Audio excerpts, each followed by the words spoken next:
Have you ever wondered why people do things like this? I mean, we love the clips, and it's kind of funny to watch on some level. But on the other hand, look at this. These are $1 million players who are in danger of hurting themselves, acting silly. There's a famous story. Oh, look at this one. This is a good one. There's a famous story of a pitcher who punched a fan on his way out of not a fan as in a person fan, but a fan that blows air. And he cut his hand up and had to go on the disabled list. So why do we act this way? Well, part of the job of philosophy is to help us explain things like this.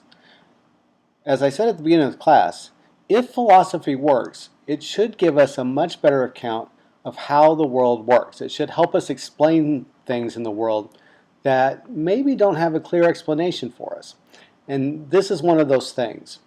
Part of what Plato wants to do is to help us understand why we do things like what we're watching right here. Why do we get so angry that we just try to bust stuff up and completely lose control? Why does anger take over our bodies this way? Why does it make us do things we don't want to do? Because what you know is, as soon as that guy threw that helmet back there, he was sorry he did it, right? The instant he did it, he knew he'd done something dumb. So why, right, in the heat of the moment, why do you do something like that?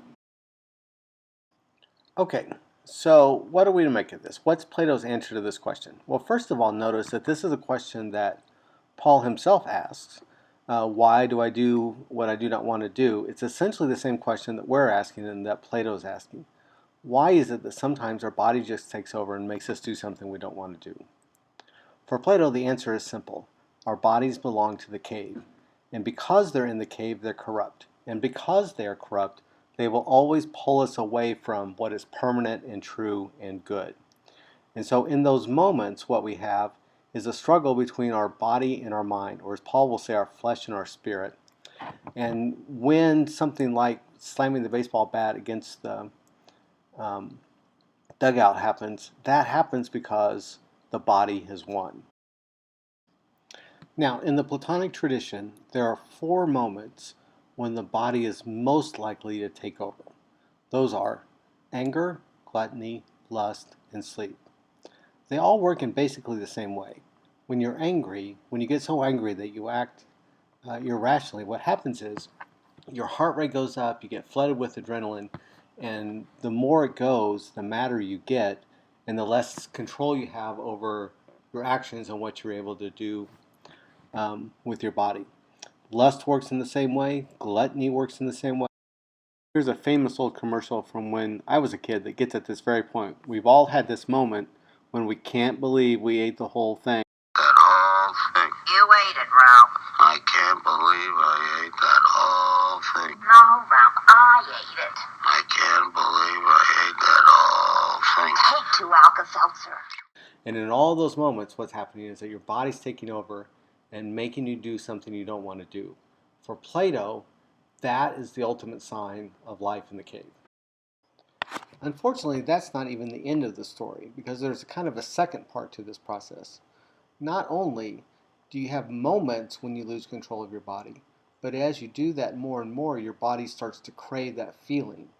The more you get angry, the more you want to get angry. The more you eat irresponsibly, the more you want to eat irresponsibly, and so forth.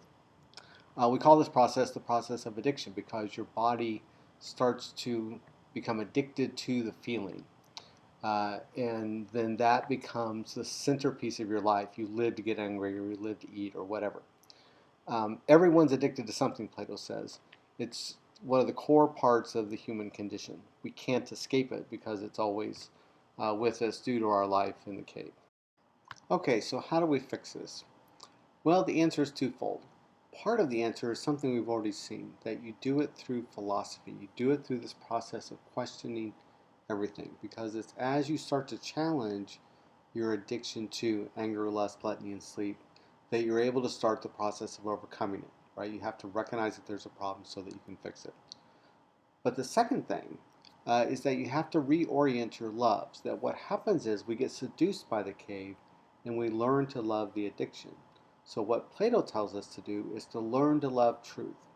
And that's a discipline. That's a process of retraining your loves and affection, so that's directed towards actual truth, something that's eternal, instead of the temporary addiction or corruption that we find in the cave.